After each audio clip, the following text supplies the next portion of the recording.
Welcome to Mr. Hutchings History, where the past comes alive. Let's dive into today's story. All right, let's jump right into a deep dive into a super fascinating but also controversial chapter in American history. You guys wanted to know more about the Black Power movement and how it connected to the Civil Rights movement. And, did it help or hurt the cause? It's a question that still sparks a ton of debate, even among historians today. Yeah, no kidding. It's complex for sure. And the podcast episode we're diving into, the one called Did Black Power Damage the Civil Rights All Movement? right. It tackles this head on with a bunch of different historians weighing in. Love it. So picture this. It's the mid-1960s. The civil rights movement is making some serious headway. We've got iconic figures like Dr. Martin Luther King Jr. pushing for change through nonviolent resistance. But at the same time, a lot of people are getting frustrated, like, this is taking way too long, especially when it comes to things like economic equality and police brutality, which were and, still are huge problems. And that's where the Black Power movement comes in. Right, exactly. Like a pressure cooker finally letting off steam. And this pivotal moment happens in 1966 during the Meredith March in Mississippi. Activist Stokely Carmichael, he drops this powerful phrase, Black Power, and it sends shockwaves through the nation. It's a total shift in both tone and tactics. Okay, so we've got this loaded phrase, Black Power. But what did it actually mean? Was it just a slogan or something deeper? Oh, it was way more than just a slogan. It was a whole philosophy, a call to action. Black Power was about self-determination, economic independence, and directly challenging things like police brutality. And you can't talk about Black Power without mentioning the Black Panther Party. Founded by Huey Newton and Bobby Seale, they really embodied this spirit. Oh, yeah, the Black Panthers, totally. They weren't just talking the talk, they were walking the walk, setting up all these community programs like free breakfast for kids and health clinics in their neighborhoods. Exactly. It was about empowering the community and taking control of their own destiny. They weren't waiting for handouts. They were making things happen. Now, the podcast we're looking at, it lays out 4 major historical perspectives on how all of this impacted the civil rights movement. So let's unpack these different views, shall we? First up, we have the traditional civil rights historians. What's their take on all this? Well, think about historians like Claiborne Carson. They argue that while the Black Power movement was full of passion, it might have actually slowed down the overall progress of the civil rights movement. Oh, wow, really? How so? Well, they believe that the move away from Dr. King's nonviolent approach could have alienated some of the white allies, and even some moderate black leaders who were crucial for pushing legislation and policy changes. I see. So without that broad coalition, making real political change becomes a lot tougher. Exactly. And to fully grasp their perspective, we have to consider the political landscape back then. The civil rights movement had just scored these huge wins. The Civil Rights Act in 1964, and then the Voting Rights Act just a year later in 65. Right. Those were landmark achievements. Absolutely. Yeah. But they heavily relied on public support and this image of a peaceful, unified movement. So if Black Power was seen as more aggressive or confrontational, it makes sense that it might have made it harder to keep that public and political support going. Yeah, exactly.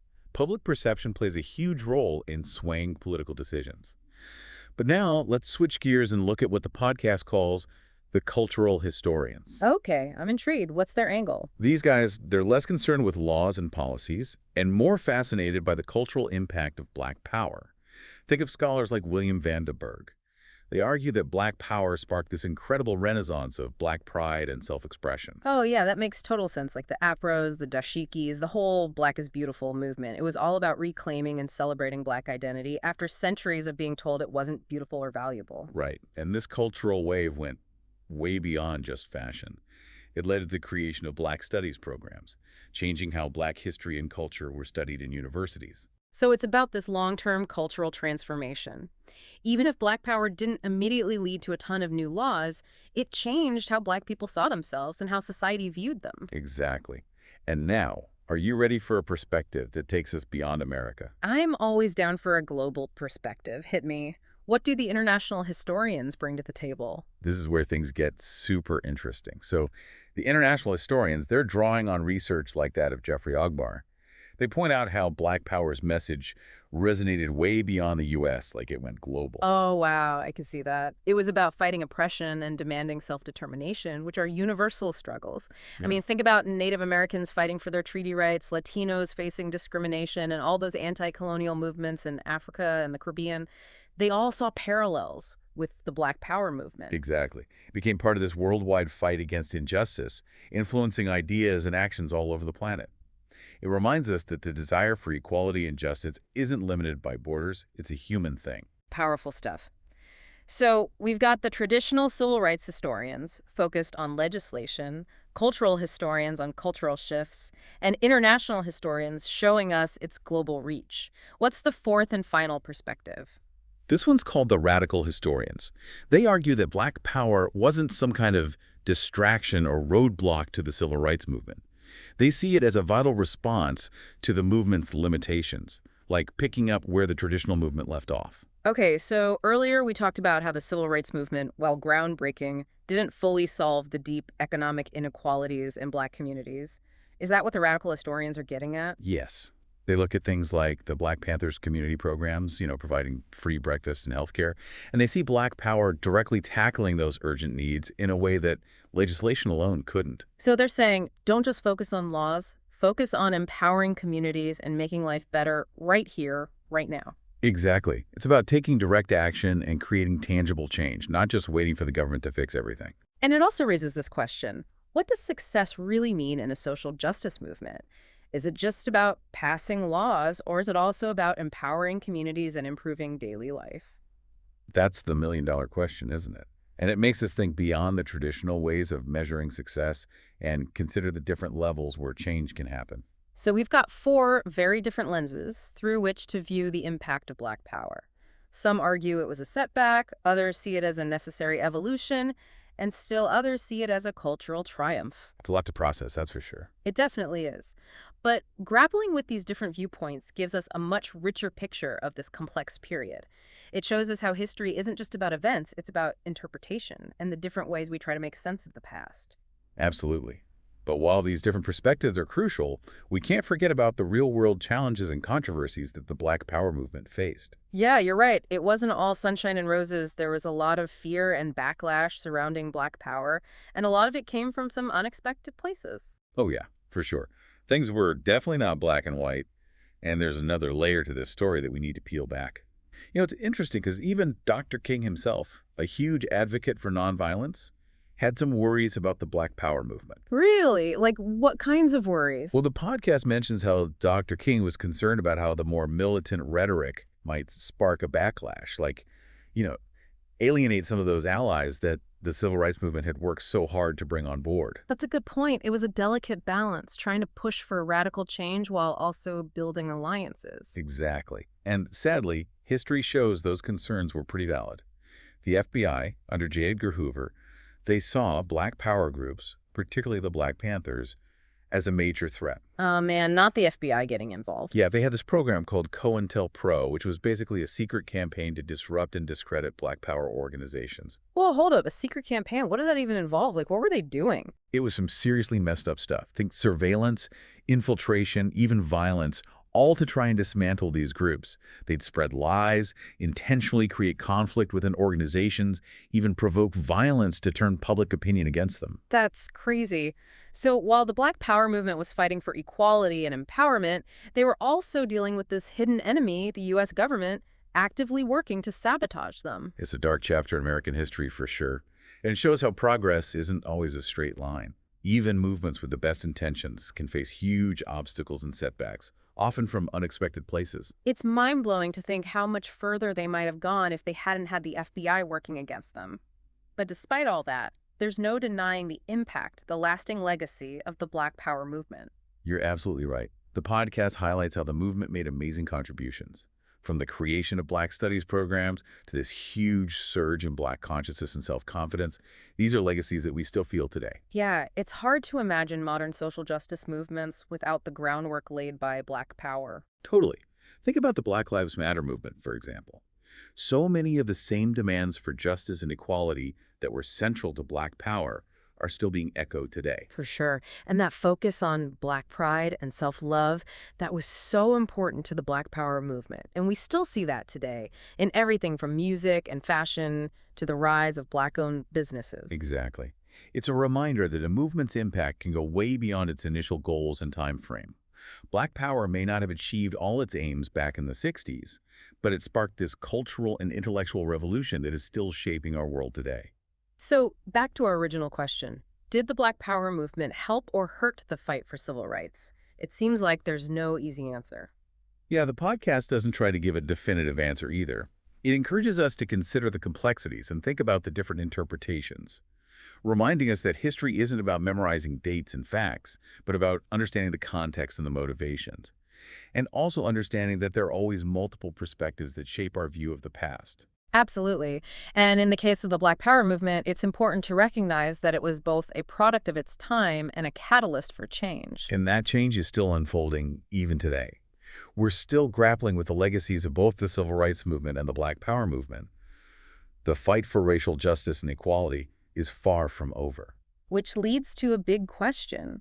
What does all this mean for us now? How can we learn from both the successes and failures of the Black Power movement as we continue to work towards a more just and equitable society? That's the question, right?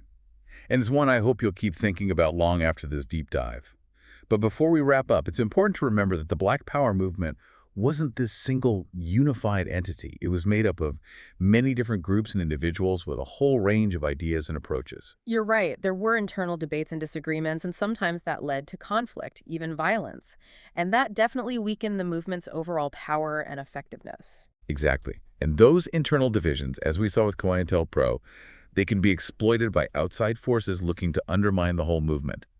It's a cautionary tale for any social movement trying to create lasting change. Unity and solidarity are absolutely crucial. Makes you wonder, what if they had been able to overcome those divisions? What if they could have presented a more unified front against those forces that were trying to tear them apart? Would they have achieved even more? It's a fascinating what if to consider.